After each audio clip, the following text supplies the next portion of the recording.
Particular ভিডিওটা ছাড়া বাকি সমস্ত ভিডিও কিন্তু প্রাপ্তবয়স্কদের জন্য, ঠিক আছে? অ্যাবাভ 18 হলে তবেই আমার ভিডিও দেখবে, আদারওয়াইজ দেখবে না। বাচ্চারা কিন্তু দূরে থাকবে, এটা আমি স্ট্রিক্টলি বলে দিলাম। Because Thailand is that kind of a country where plenty of adult activities happen. বিদেশ ভ্রমণের স্বপ্ন দেখে না এমন ভ্রমণ পিপাসু মানুষ কিন্তু দুর্লভ। জীবনে অন্তত একবার হলেও বিদেশ ভ্রমণের স্বপ্ন সব ভ্রমণ পিপাসু মানুষেরই থাকে। অনেকগুলো বিষয় ভেবে বিদেশ ভ্রমণটা শেষমেশ অনেকেরই করা হয়ে ওঠে না। নতুন দেশের নতুন নিয়ম, কিভাবে ইমিগ্রেশন ক্লিয়ার হবে, কিভাবে ভিসা অ্যাপ্লাই করব, পরিবারকে সঙ্গে নিয়ে নতুন দেশে কিভাবেই বা ঘুরে বেড়াবো, এসব বিভিন্ন চিন্তা যখন গ্রাস করে তখনই মানুষ বিদেশ ভ্রমণ থেকে পিছিয়ে আসে। তবে এই সোশ্যাল মিডিয়ার যুগে এখন হয়েছে মুশকিল আসান। এখন কোথাও বেড়াতে যাওয়ার আগে ভ্রমণ ম্যাগাজিন বা ম্যাপ কিনতে হয় না। বাড়ি বসেই গুগলে অথবা আমাদের মতন ক্রিয়েটারদের ভিডিও দেখে খুব সুন্দরভাবে বিদেশ ভ্রমণের প্ল্যান করা যায়।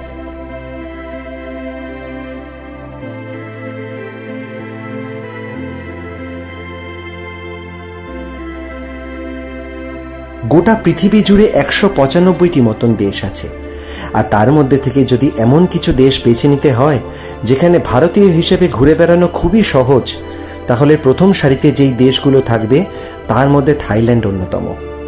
কেন বললাম এই কথা? তুমি যদি ভারতীয় হও তাহলে নিশ্চিন্তে শুধুমাত্র নিজের flight ticket, hotel booking voucher বা 6 মাসের ভ্যালিডিটি থাকা পাসপোর্ট সঙ্গে করে নিয়ে কোনো ভিসা ছাড়াই বেরিয়ে পড়তে পারো এই দেশের উদ্দেশ্যে।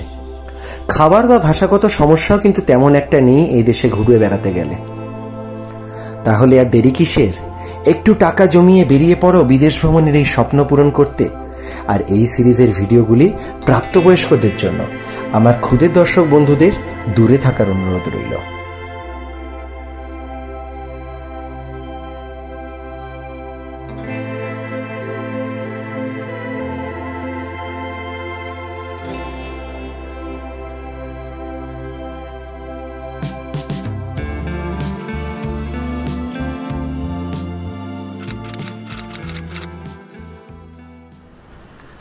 তো তোমাদেরকে বলে দিই ট্রাভেল ডকুমেন্টস নিয়ে কি কি ডকুমেন্টস তোমাদেরকে ক্যারি করতে হবে থাইল্যান্ডে ট্রাভেল করার জন্য। দেখো, খুবই মিনিমাম ডকুমেন্টস তোমাদেরকে ক্যারি করতে হবে। ডকুমেন্টসের মধ্যে অ্যাজ ইউজুয়াল প্রথমেই যেটা থাকবে সেটা হচ্ছে পাসপোর্ট, ঠিক আছে?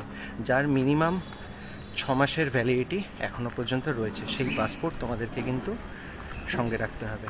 এবং সেই পাসপোর্টে চেষ্টা করবে সবসময় 2 পেজ বলে, চেষ্টা করবে অন্তত 4-5টা পেজ যেন ফাঁকা থাকে, ঠিক আছে? এরকম সিচুয়েশন হলে পাসপোর্ট রিনিউ করিয়ে তারপর বেরোনো ভালো, যদি সেখানে ব্ল্যাঙ্ক পেজ সাফিসিয়েন্ট না থাকে। আচ্ছা, এতদিনে তোমরা অলরেডি জানো যে মালয়েশিয়ার সাথে সাথে থাইল্যান্ডও এমন একটা কান্ট্রি যেখানে ইন্ডিয়ানসদের জন্য ভিসা কিন্তু অ্যাবসলিউটলি ফ্রি। ভিসা ফ্রি কান্ট্রির মধ্যে একটা। ভিসা ফ্রি বলতে আমি কিন্তু মিন করছি কোনো রকম ভিসা লাগবে না, কোনো ই ভিসার প্রয়োজন নেই, কোনো ভিসা অন অ্যারাইভালের কনসেপ্ট নেই। শুধুমাত্র টিকিট কাটবে, বেরিয়ে পড়বে থাইল্যান্ডের উদ্দেশ্যে। হ্যাঁ, তো ওই জন্য ভিসার পার্টটা কেটে গেল। 3 নম্বর পয়েন্ট হচ্ছে, যেখানে ভিসা লাগে না সেখানে বাকি ডকুমেন্টগুলো কিন্তু খুব ভালোভাবে প্রডিউস করতে হয়। 3 নম্বর হচ্ছে হোটেল বুকিং ভাউচার। তোমরা ব্যাংকক যাও, পাটায়া যাও, ফুকেট যাও, ক্রাবি যাও, যেখানেই যাও না কেন, সেখানে কোথায় থাকছো সেই হোটেল বুকিং ভাউচার কিন্তু তোমাদেরকে প্রডিউস করতে হবে।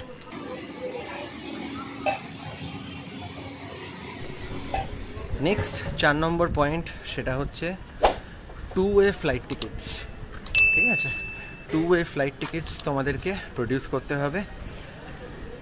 মানে তোমরা যদি আমি ধরে নিই কলকাতা থেকে ব্যাংকক যাচ্ছ, ব্যাংকক থেকে কলকাতা যাচ্ছ, তো এই 2-ওয়ে ফ্লাইট টিকিটস কিন্তু তোমাদেরকে প্রডিউস করতে হবে। ব্যাংককের পপুলার 2টো এয়ারপোর্ট আছে, সবাই আশা করি জানো, একটা সুবর্ণভূমি, একটা ডিএমকে, ডন মুয়ান। তো এই হচ্ছে ব্যাপার। তো মোটামুটি এই ডকুমেন্টসগুলো ক্যারি করলেই হবে। আর কেউ যদি চাও ট্রাভেল ইন্স্যুরেন্স করিয়ে যেতে পারো। আমি রেকমেন্ড করব ট্রাভেল ইন্স্যুরেন্স করিয়ে যাও, ঠিক আছে? আর আরেকটা কথা বলে রাখি, সেটা হচ্ছে কখনো সখনো যারা একদম ফ্রেশ পাসপোর্ট হোল্ডার তাদের জন্য বলি, proof of carrying enough currency, এটা কিন্তু পয়েন্ট নাম্বার 5 হতে চলেছে। Those who are holding fresh passport তাদের জন্য। তো এটার মানেটা কি, আগেও বলেছি এর মানেটা কি, তোমার কাছে যে সাফিসিয়েন্ট ক্যাশ আছে থাইল্যান্ডে মাটিতে পা রাখার জন্য, সেটা কিন্তু তোমাদেরকে অনেক সময় প্রমাণ করতে হতে পারে। তোমরা তোমাদের সাথে ফরেক্স কার্ড রাখতে পারো, ইন্টারন্যাশনাল ডেবিট বা ক্রেডিট কার্ড রাখতে পারো, আর তার সাথে সাথে কিছু কম্বিনেশন অফ ইউএস ডলার আর থাই ভাট রাখতে পারো। ঠিক আছে, থাই ভাট আর কোথা থেকে নেবে বা ইউএস ডলার কোথা থেকে নেবে সেই নিয়ে আগেই ভিডিও বানিয়েছি। মালয়েশিয়ার সিরিজটা একটু দেখে নেবে, ডেসক্রিপশন বক্সে আমি লিঙ্কগুলো দিয়ে দেবো কিন্তু। ঠিক আছে, কোথা থেকে কারেন্সি এক্সচেঞ্জ করাতে পারো কলকাতায়।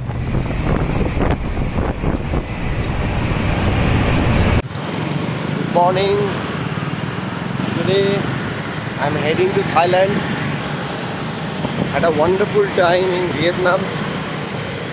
Today is 19th April. I'm on my way to Da Nang Airport. Last night I have witnessed one of the most wonderful things in my life, the fire show in Dragon Bridge. That's the Dragon Bridge. Leaving the Da Nang city aside, I am on my way to Da Nang Airport. Shall be heading to Thailand. Shall be exploring new places. Hoping to have a wonderful stay in Thailand as well. একটা লম্বা Q পড়েছে, পৌঁছেছি just 10 minute হলো। Usually আমি 2.5 ঘন্টা 3 ঘন্টা আগে, মানে ফ্লাইট ডিপার্চার 2.5 থেকে 3 ঘন্টা আগে আমি পৌঁছে যাই। বাট এবারে হাতে সময়টা খুবই কম, ঘন্টা দেড়েক মতো সময় আছে। অ্যাকচুয়ালি মিসগাইড করেছে আমাকে। আমি যে গ্র্যাব বুক করেছিলাম তাকে আমি ইন্টারন্যাশনাল অ্যারাইভালে আমি নামাতে বলেছিলাম, বাট সে আমাকে ডোমেস্টিকে নামিয়ে দিয়েছে। তো ইভেন আমি লোকেশনও ঠিকঠাকই দিয়েছিলাম। যাই হোক, শেষবেলা একটা বাজে এক্সপিরিয়েন্স হলো। অনেকটা ওয়াক করে আসতে হলো, জাস্ট 10 মিনিট মতো 15 মিনিট মতো ওয়াক করে আসতে হলো। এটাই যা, আর কিছু বলার নেই। সামনেই বিরাট লাইন, বিরাট কিউ পড়েছে। ব্যাস দেখি কতক্ষণে কি হয়। সেলফ চেক ইনের অপশন থাকলে পরে এত লম্বা লাইন হয় না।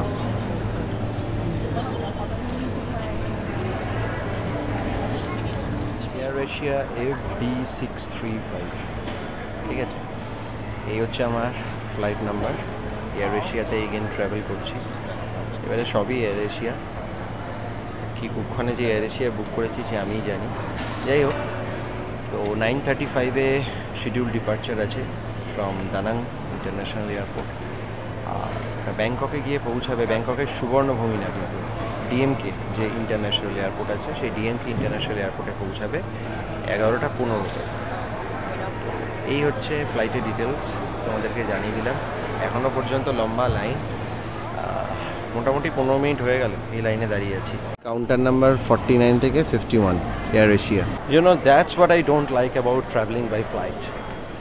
এত নাটক, মানে ঝামেলা হলো সিকিউরিটি চেকিংয়ের সময়। আর এয়ার এশিয়ার সাথে তো প্রচুর বাওয়াল দিলাম, যদিও কোনো লাভ হলো না। আর ভীষণ ইল ম্যানার্ড, মানে they don't know how to behave with the passengers. তারপর বলছি, সবটাই ডিটেলসে বলছি কি হলো না হলো। এই জাস্ট সমস্ত কিছু সারতে 45 মিনিটস মতো লাগলো। তো এই জাস্ট এখন বোর্ডিং গেটের দিকে এলাম। দেখি আমার গেট নাম্বারটা দেখে নিই একবার। ওকে, আমার seat number 19B, gate number 4। এখানে 1 2 3, তাহলে 4 ইজ দ্যাট সাইড। ঠিক আছে, আমি একটু সেটেল হইনি, তারপর তোমাদেরকে সবটা বলছি। আচ্ছা, কারেন্সি এক্সচেঞ্জ নিয়ে ভিডিওটা দেখা হয়ে গেলে তোমাদেরকে এটা মাথায় রাখতে হবে যে কারেন্সি এক্সচেঞ্জ পয়েন্ট তো আমি বলে দিলাম, ঠিক আছে, কলকাতায় কোথা থেকে কারেন্সি এক্সচেঞ্জ করাবে। কিন্তু বাই এনি চান্স কলকাতা থেকে ধরো তোমরা কারেন্সি এক্সচেঞ্জ করালে না, বা তোমাদের কাছে শুধুমাত্র ইউএস ডলার পড়ে আছে, তো সেই ক্ষেত্রে কিছু তো থাই ভাট প্রয়োজন হবে। তো যতটুকু থাই ভাট তোমাদের প্রয়োজন হোটেলে পৌঁছানোর জন্য, এয়ারপোর্ট থেকে হোটেল, ততটুকুই থাই ভাট তোমরা কিন্তু এয়ারপোর্ট থেকে কনভার্ট করাবে।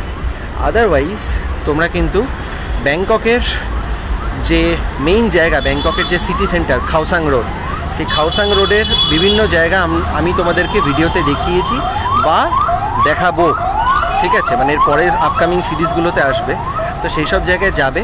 সিটি সেন্টারে প্রচুর এরকম কারেন্সি এক্সচেঞ্জ পয়েন্ট রয়েছে, সেখান থেকে কিন্তু তোমরা ভালো এক্সচেঞ্জ রেট পাবে। তো সেই জায়গা থেকে তোমরা কিন্তু কারেন্সি এক্সচেঞ্জ করাবে। আর জানিয়ে রাখি, 1 টাকা মানে 1 থাই ভাট আমাদের কিন্তু 2.5 টাকার সমান, মানে ওদের কারেন্সির ভ্যালুয়েশন কিন্তু বেশি, ঠিক আছে? 1 Thai baht is equivalent to 2.49 Indian rupees to be exact, ঠিক আছে? আমি আজকের ডেটে বলছি।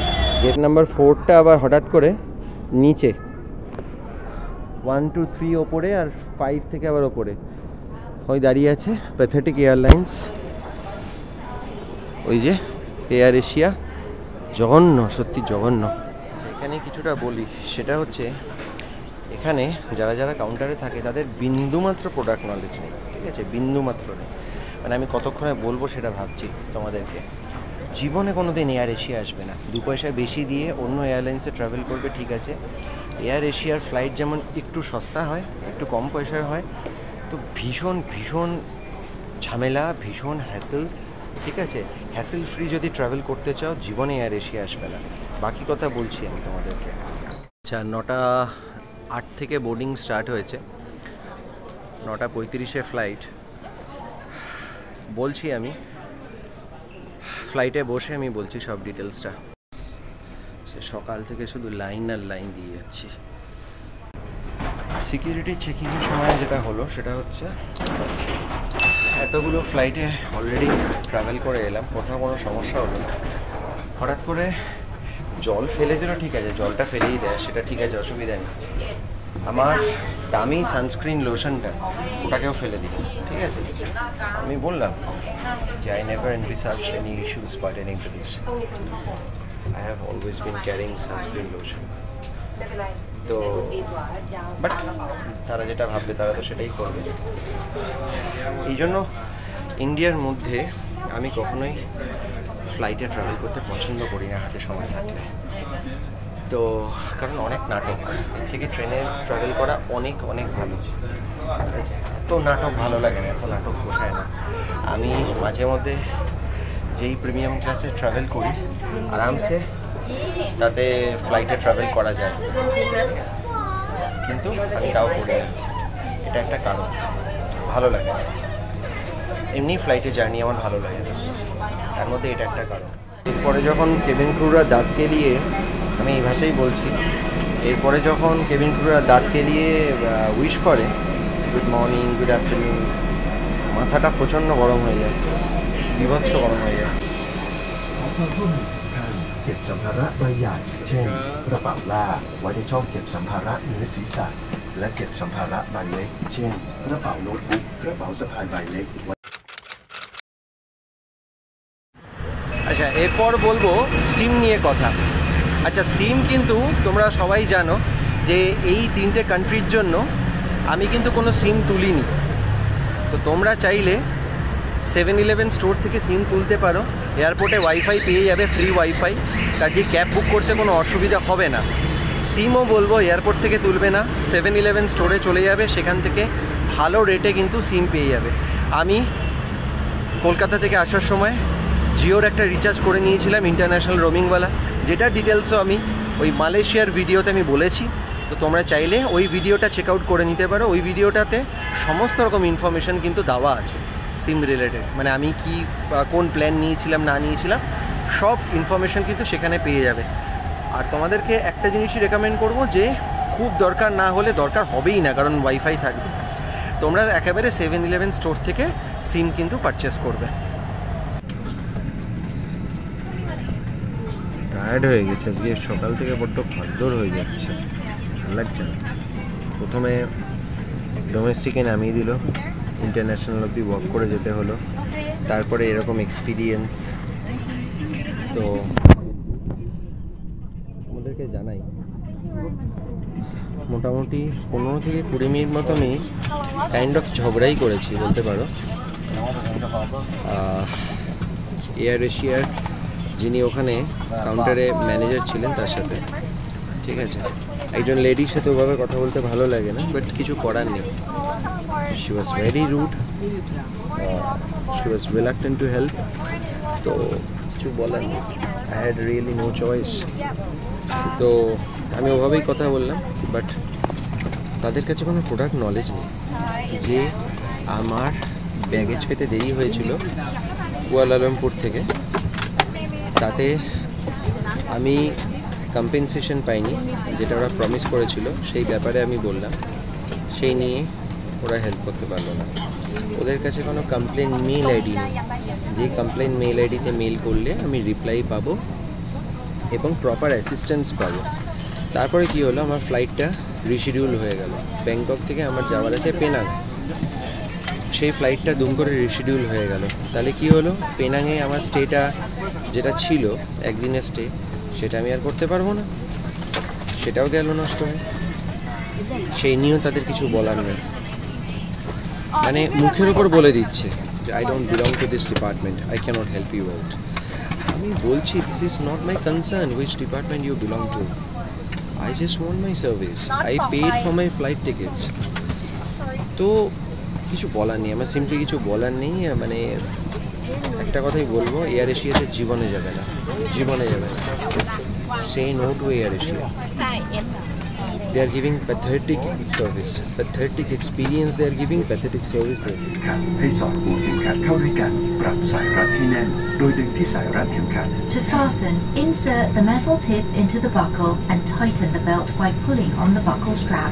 วิธีการปลดเข็มขัดให้ยกหัวด้านบนขึ้นและแยกปลายทั้งสองด้านออกจากกัน To unfasten, বিশ্বাস করো, আমি থাইল্যান্ড যাচ্ছি কিন্তু বিন্দুমাত্র আমার এক্সাইটমেন্ট কাজ করছে না। শুধুমাত্র এয়ার এশিয়ার ওই ম্যানেজারের রুড বিহেভিয়ারটা ভাবছি, মানে খুব খুব খারাপ, মানে একদম খারাপ, আনপ্রফেশনাল। তো কেন এতবার বারবার করে বলছি, যাই হোক ফ্লাইট এখন টেক অফ করবে, তো কেন বলছি, কারণ তোমাদেরকে ওয়ার্ন করছি। যেমন যখন ট্রেনে ট্রাভেল করি তোমাদের সব কিছুর প্রোস অ্যান্ড কনস বলি, ঠিক আছে, তেমনি ফ্লাইটে ট্রাভেল করলেও সব কিছু বলা আমার উচিত, ঠিক আছে। যতটুকু ইনফরমেশান আমার দেওয়ার আছে আমি সেগুলো দেবো।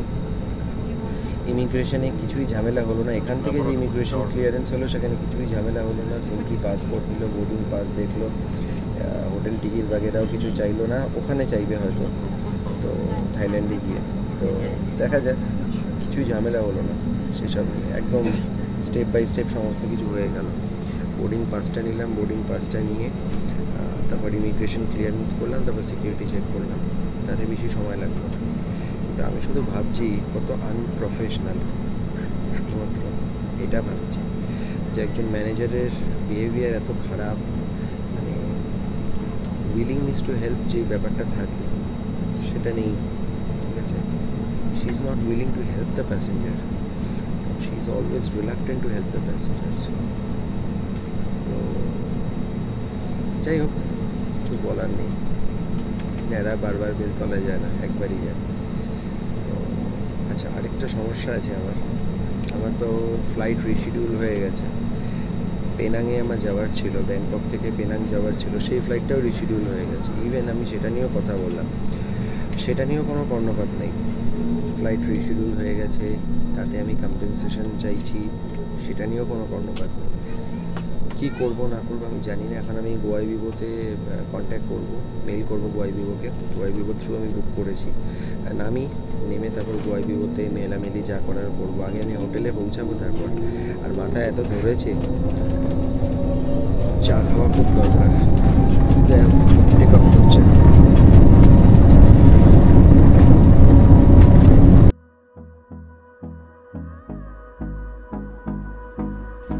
মালয়েশিয়া এবং ভিয়েতনামে দারুণ সময় কাটানোর পর বেরিয়ে পড়েছিলাম আমার জীবনে 3 নম্বর বিদেশ ভ্রমণের উদ্দেশ্যে।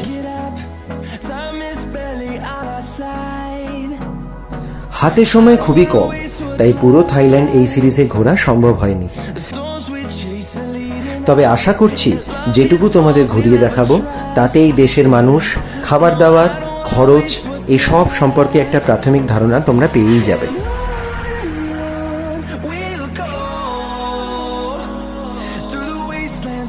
highways till my shadow turns to sun rays, and on we'll go. আচ্ছা, এর পরের গুরুত্বপূর্ণ পয়েন্ট হচ্ছে অ্যাপস টু বি ইনস্টলড। আচ্ছা, কী কী অ্যাপ তোমরা তোমাদের মোবাইলে ইনস্টল করবে সেটা আমি এর আগের দুটো কান্ট্রিতেও বলেছি, অলমোস্ট একই রকম। ঠিক আছে, গাড়ি বুক করার জন্য ওখানে কিন্তু হাইলি রেকমেন্ডেড গ্র্যাব। ঠিক আছে, ওখানে কিন্তু গ্র্যাব বাইক ভীষণ রিজনেবল রেটে তোমরা পেয়ে যাবে। যারা সোলো ট্রাভেলার আছো আমাদের মতো, তারা কিন্তু গ্র্যাব বাইক আরামসে বুক করে ঘুরতে ফিরতে পারো। আদারওয়াইজ যারা কারে বেড়াতে পছন্দ করো তাদের জন্য বলি, তারা গ্র্যাব এবং ইনড্রাইভ এই দুটো অপশানই কিন্তু অ্যাভেল করতে পারো। এই দুটো অপশানই তোমাদের জন্য অ্যাভেলেবেল আছে। আর এছাড়াও গোজেক আছে। ঠিক আছে, চাইলে করতে পারো ইনস্টল, না চাইলে না করতে পারো। গ্র্যাব আর ইনড্রাইভ এই দুটোকেই আমি রেকমেন্ড করছি। ঠিক আছে, এই গেল ক্যাবের ব্যাপার। বিভিন্ন অ্যাক্টিভিটি বুক করার জন্য তোমরা কিন্তু ক্লুক অ্যাপটা ইনস্টল করে নিয়ে যাবে, ইন্ডিয়া থেকে ইনস্টল করে নিয়ে যেতে পারো, কোনো অসুবিধা নেই। যদি আগে থেকে নিজেদের আইটিনারি সেট করে রাখতে চাও রাখতে পারো, কিন্তু অনেক সময় আবার তোমরা যদি এয়ার এশিয়াতে ট্রাভেল করো আমার মতো, সেক্ষেত্রে কোনো ফ্লাইট ক্যান্সেল হয়ে গেল বা এমন কিছু ঘটনা ঘটলো, কোনো আনঅ্যাভয়েডেবল সার্কামস্ট্যান্সেস হলো যার জন্য তোমাদের ফ্লাইট ডিলে হয়ে গেল বা ক্যান্সেল হয়ে গেল, সেক্ষেত্রে আইটিনারি তো চেঞ্জ হয়ে যেতে পারে। তো আমি বলবো ক্লুক অ্যাপটা ইনস্টল করবে, ইন্ডিয়া থেকে ইনস্টল করবে, কিন্তু কোনো টিকিট বুক করার দরকার নেই। টিকিট বুক তোমরা থাইল্যান্ডে পৌঁছেই করো, মানে এটা আমার সাজেশন হবে। ক্লুক অ্যাপে যা রেট পাবে সেটা কিন্তু ভীষণ রিজনেবল রেট হবে, কাউন্টার থেকে কাটাচ্ছে।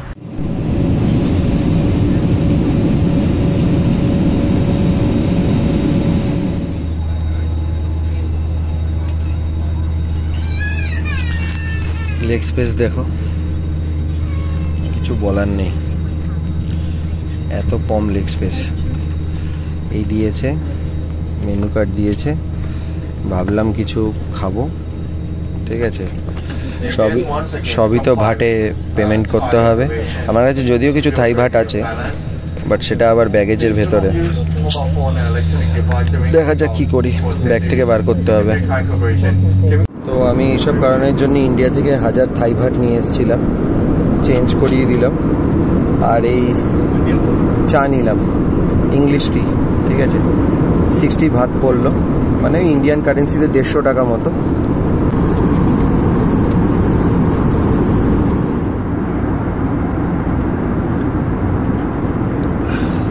শান্তি।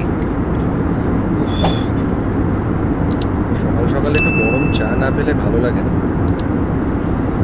এখানে তো দেখছি কেবিন ক্রুগুলো, মানে যে ফিমেল কেবিন ক্রু আছে ও খুব ভালো, যে মেল কেবিন ক্রু আছে ভীষণ রুড, ভীষণ রুড। আমি বলছিলাম যে এই যে স্যাশেটা দিয়েছে, মিল্কের স্যাশে দিয়েছে, তো এটা অ্যাকচুয়ালি উইদাউট সিজার খোলাই যাবে না, আর আমার কাছে তো কাছে নেই। The way he replied, "Can you please wait for some time?" যাই হোক, তো মোটামুটি ওই আর কি, ডিপ চা যতটা ভালো লাগা সম্ভব ততটাই। হ্যাঁ, তবে আইআরসিটিসির চায়ের থেকে ভালো। 150 টাকার চা একটু হলেও তো বেটার হবে, কিন্তু ভালো না। মানে ওভারঅল আবারও এই একই কথা বলবো, এয়ার এশিয়া জঘন্য, জঘন্য, সব দিক দিয়ে জঘন্য। ফ্লাইট অ্যাটেন্ডেন্টরা খারাপ, এত রুড। ঠিক আছে, কিছু বলার নেই। এটা 60 ভাত নিল, বললামই আগে বোধ হয় 60 ভাত নিল, মানে ওই ইন্ডিয়ান কারেন্সি তো ওই 150 মতো। চলো খাই আর কি, ঘন্টা দেড়েকের ফ্লাইট, খেতে খেতে চলে যাই। আর কিছু কাজ আছে, সেই কাজগুলো করি বসে বসে এদিকে। আচ্ছা, এরপর যেটা বলার সেটা হচ্ছে ফুড। তো ওখানে ফুড অপশনস কী কী আছে অ্যাভেলেবেল। দেখো, থাইল্যান্ড নন ভেজিটেরিয়ানসদের জন্য কিন্তু প্যারাডাইস। ঠিক আছে, একদম স্বর্গ বলা যায়, just like Vietnam and Malaysia. সেখানে কি পাওয়া যায়, কি পাওয়া যায় না। ঠিক আছে, এলিগেটার থেকে শুরু করে, মানে স্নেক থেকে শুরু করে স্কুইড, অক্টোপাস, এরকম জিনিস তো আছেই, এক্সপেরিমেন্টাল খাবার দাবার। তার সাথে সাথে নর্মাল চিকেন, এগ, এই সমস্ত কিছু তোমরা পেয়ে যাবে। তো যারা নন ভেজিটেরিয়ান তাদের জন্য খুব একটা অসুবিধা হবে না। তো ভেজিটেরিয়ানসের জন্য একটু অসুবিধা হতে পারে, বাট আমি তাও তোমাদেরকে একটা পরামর্শ দিতে পারি। সেটা হচ্ছে একেবারে পেঁয়াজ রসুন ছাড়া ভেজ হয়তো পাবে না, কিন্তু 7-Eleven স্টোরে থাইল্যান্ডের ক্ষেত্রে স্পেশালি কিছু প্যাকড ফুড থাকে। প্যাকড ফুড কিন্তু মালয়েশিয়াতেও আছে, ঠিক আছে, ভিয়েতনামেও আছে, কিন্তু আমি রেকমেন্ড করবো থাইল্যান্ডের 7-Eleven স্টোরে প্যাকড ফুড সবচেয়ে ভালো, আর খুব রিজনেবল প্রাইসেও তোমরা কিন্তু পাবে। তো সেখানে গিয়ে কিছু ভেজের অপশান তোমরা কিন্তু পেতে পারো, মাশরুম, পনির, এই সমস্ত জিনিস কিন্তু পেতে পারো। তো ফুড নিয়ে টেনশন করার কোনো কারণ নেই। মানে ইন্ডিয়ানসদের জন্য, বাংলাদেশিদের জন্য বা পাকিস্তানিদের জন্য থাইল্যান্ড স্বর্গ খাবার দাবারে। কমোড আছে দেখতে পাচ্ছ, ওয়াশ বেসিন আছে, সেন্সার লাগানো, দ্যাটস অল। আর কিছুই নেই। আর কি থাকে? কিছুই থাকে না। ল্যান্ড করলো, ঠিক আছে। তো 11:15 বাজে, ঠিক আছে, 11:15তেই টাইম ছিল, 11:15 বাজে। তো ঝটপট ব্যাগটা বার করবো, ব্যাগটা বার করে একেবারে ইমিগ্রেশনের দিকে হাঁটা দেবো। কোনো কথাবার্তা আর বলবো না এখন, ঠিক আছে। মুখ তো পুরো অফ হয়ে রয়েছে, সেরকম কোনো কথাবার্তা বলবো না। ঝটপট হোটেলে গিয়ে আগে গোয়াই বিভোকে একটু মেল করতে হবে। অনেক কিছু ভাবলাম, মানে পুরো ট্রিপটার কিছু চেঞ্জেস করতে হবে। পেনাং গিয়ে লাভ নেই, পেনাং থেকে কুয়ালালামপুর গিয়েও লাভ নেই। গোয়াই বিভোকে রিকোয়েস্ট করতে হবে যাতে পেনাং থেকে কুয়ালালামপুরের ফ্লাইটটাও ক্যান্সেল করে এবং টাকাটা রিফান্ড করে দেয়। আমি পুরোপুরি ব্যাংকক থেকেই বেরিয়ে যাব কলকাতায়। দেখি সেটা সম্ভব হয় কিনা। বিরাট একটা কিউ এবং সময় লেগে যাচ্ছে ঘন্টার পর ঘন্টা, বিরক্তিকর লাগছে। দেখো লম্বা কিউ, লোকজনের ব্যাগ বার করতে কত সময় লাগে আমি বুঝতে পারি না। সামনে কেবিন ক্রুগুলো কি করে আমি বুঝি না।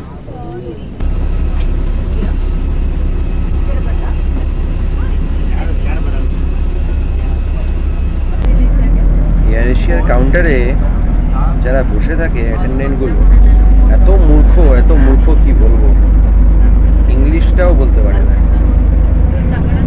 কীভাবে যে নিজেদেরকে এক্সপ্রেস করে, হাত পা নেড়ে, শরীর ফড়ির নাড়িয়ে, ঘাড় ফাড় বেঁকিয়ে, কি বলবো, কিছু বলার নেই আমার। এ হচ্ছে দেখতেই পাচ্ছ সেই অখাদ্য, কিছু বলার নেই আর। তো যতক্ষণ না বেরোতে পারছি এয়ারপোর্ট থেকে, ইমিগ্রেশন ক্লিয়ার করে হোটেলে গিয়ে পৌঁছাতে পারছি, মুডটা পুরো অফ হয়ে রয়েছে।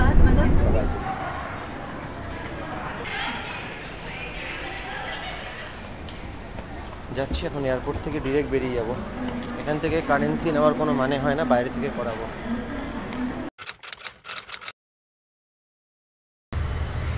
আচ্ছা, কিছু অ্যাডিশনাল ইনফরমেশান দিয়ে রাখি। সেটা হচ্ছে ফ্লাইটের ফেয়ার কীরকম হয় অ্যাপ্রক্স, আর কোথা থেকে ফ্লাইট বুক করলে সুবিধা থাইল্যান্ডে যাওয়ার থাকলে। দেখো, থাইল্যান্ডে যাওয়ার থাকলে পরে সব থেকে বেশি সুবিধা কিন্তু কলকাতা থেকে যাওয়াই। কলকাতা থেকে ফেয়ার কিন্তু সব থেকে রিজনেবল হয়। আরেকটা জায়গা থেকে খুব রিজনেবল হয়, সেটা হচ্ছে ভুবনেশ্বর, ঠিক আছে। কলকাতা এবং ভুবনেশ্বর থেকে ফ্লাইটের ভাড়া খুব কম হয়। কলকাতা থেকে এয়ার এশিয়ার ফ্লাইট তোমরা পেয়ে যাবে মোটামুটি ওই 7,500 থেকে 8,000 টাকার মধ্যে এক পিঠে, কিন্তু একজনের এক পিঠের ভাড়া বলছি, তোমরা কিন্তু পেয়ে যাবে। কিন্তু সেক্ষেত্রে একটু লাগেজ পলিসিটা একটু চেক করে নিও, ঠিক আছে। মানে কেন ব্যাগেজ পলিসি চেক করতে বললাম, তার কারণ হচ্ছে সেখানে কিন্তু 7 কেজি অবধি কেবিন লাগেজই কিন্তু অ্যালাউড থাকে, ঠিক আছে। তো সেটা একটু চেক করে নিও, কারণ তার বেশি অ্যালাউড থাকে না। আর কোনো লাগেজ কিন্তু সেক্ষেত্রে চেক ইন করাতে পারবে না। যদি চেক ইন করাতে চাও তাহলে যেই এয়ারলাইন্সে তোমরা যাচ্ছ সেই এয়ারলাইন্সের রেট অনুযায়ী তোমাদেরকে কিন্তু পে করতে হবে, ঠিক আছে। পার কেজি হিসাবে কিন্তু তোমাদেরকে পে করতে হবে, এই হচ্ছে কথা। আর ভুবনেশ্বর থেকে কখনো কখনো চোখ রাখবে, ভুবনেশ্বর থেকে কখনো কখনো 6,000 টাকাতেও কিন্তু ফ্লাইট পাওয়া যায়, ঠিক আছে, সেটা অনেক আগে কাটতে হয়, 5 মাস 6 মাস আগে কাটতে হয়, তাহলে কিন্তু 5,500-6 হাজার টাকাতেও পাওয়া যায়। ঠিক আছে, তো এটা তোমাদেরকে জানিয়ে রাখলাম। পাসপোর্ট দিয়ে আমার কাছে যে ভিয়েতনামিজ কারেন্সিটা ছিল সেই ভিয়েতনামিজ কারেন্সি আমি এক্সচেঞ্জ করে নিচ্ছি। I had 2,50,000 VND and your exchange rate? 0.009 and I'm going to receive 225 baht in exchange of 2,50,000 VND. হচ্ছে কনভার্সন রেট দেখো, 2.5 লাখ VND এগেনস্টে পেলাম 225 ভাট। মানে ভিএনডির ভ্যালুয়েশন এতটাই কম, প্রচুর কম পাওয়া যায়। কি ইউএস ডলার কি থাই ভাট, প্রচণ্ড কম পাওয়া যায়। আচ্ছা, আমার কিন্তু এবারের থাইল্যান্ড ভ্রমণে প্রাইম ফোকাসটাই ছিল পাটায়া।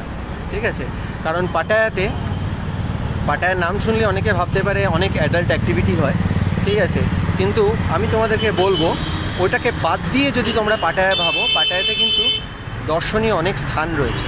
ঠিক আছে, তো এটা তোমাদেরকে জানিয়ে রাখি, মানে ব্যাংককের থেকে অনেক বেশি জায়গা আছে পাটায়াতে ঘোরার মতো। মানে এটা হচ্ছে আমার এক্সপিরিয়েন্স দিয়ে আমি বললাম। তো আমি তোমাদেরকে জানিয়ে রাখি যে শুধুমাত্র ব্যাংকক পাটায়া ছাড়াও তোমরা ফুকেট ক্রাবি এগুলো করতে পারো। তো আমার হাতে সময় খুবই কম ছিল, তো 72 ঘন্টার মধ্যে বা 96 ঘন্টার মধ্যে এত কিছু করা সম্ভব হতো না। ঠিক আছে, তো তোমরা চাইলে যদি শুধু থাইল্যান্ড ট্রাভেল করো তাহলে কিন্তু আমি সেটা নিয়ে একটা সেপারেট ভিডিও বানাতে পারি, থাইল্যান্ডে আইটিনারি তোমাদের জন্য বানিয়ে দিতে পারি। সেখানে 2 দিন করে সব জায়গায় রাখা হবে, মোটামুটি 7 থেকে 10 দিনের মধ্যে তোমরা পুরো থাইল্যান্ড ঘুরে ফেলতে পারো ভালোভাবে রিল্যাক্স করে। অ্যাজ ইউজুয়াল যেটা বলি সেটাই বলবো, এখান থেকে খুব দরকার না পড়লে, আমার অ্যাকচুয়ালি ভিয়েতনামিজ কারেন্সির এত দরকার ছিল না রাখার, জাস্ট স্মৃতিস্বরূপ রেখে দিয়েছি, একটা 20,000 VND নোট রেখে দিয়েছি। আর কারেন্সি এক্সচেঞ্জ করার দরকার না পড়লে এয়ারপোর্ট থেকে করাবে না। এখান থেকে সিমের আগুন দাম, বাইরে যে কোনো 7-11 স্টোর থেকে কম দামে সিম পেয়ে যাবে। এখান থেকে সিম নেওয়ার কোনো প্রয়োজন নেই। আচ্ছা, ইনফ্লাইটও কিন্তু সিম নেওয়ার জন্য অ্যাপ্রোচ করছিল কেবিন ক্রুরা, এক তো জঘন্য সার্ভিস, তার মধ্যে অ্যাপ্রোচ করছে দেখে মাথাটা গরম হয়ে গেছিলো। যাই হোক, তো সেখানে টাকা ছিল আমি বলে দিচ্ছি 299 ভাট। 299 ভাটে 15 দিনের জন্য না 7 দিনের জন্য টোটাল 15 GB ইন্টারনেট তোমরা পাবে 5G স্পিডে। আর বাকি ইন্টারনেটটাই তো আমাদের দরকার হয়, কলিং বাগের অত দেখিনি আমি, যেটা দেখিনি বাজে কথা বলবো না। তো এরকম অফার করছিল, যেটা খুবই বেশি প্রাইস আমার লাগলো, বাইরে 7-11 স্টোর থেকে কিনবে। ঠিক আছে, আর এটা কিন্তু সুবর্ণভূমি এয়ারপোর্ট নয়। ঠিক আছে, ব্যাংককে কিন্তু দুটো আছে, এটা হচ্ছে DMK।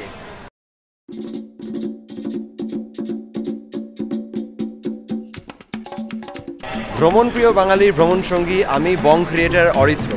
যদি আমার ভিডিওগুলো ভালো লেগে থাকে তাহলে অবশ্যই ভিডিওগুলো লাইক করো, চ্যানেলটা সাবস্ক্রাইব করে বেল আইকনটা প্রেস করতে ভুলো না। আর আমার ভিডিওগুলো প্রচুর সংখ্যক ভ্রমণপ্রিয় এবং খাদ্যরসিক মানুষদের সাথে শেয়ার করো। খুব তাড়াতাড়ি দেখা হচ্ছে আগামী পর্বে। সবাই ভালো থেকো, সুস্থ থেকো, টাটা।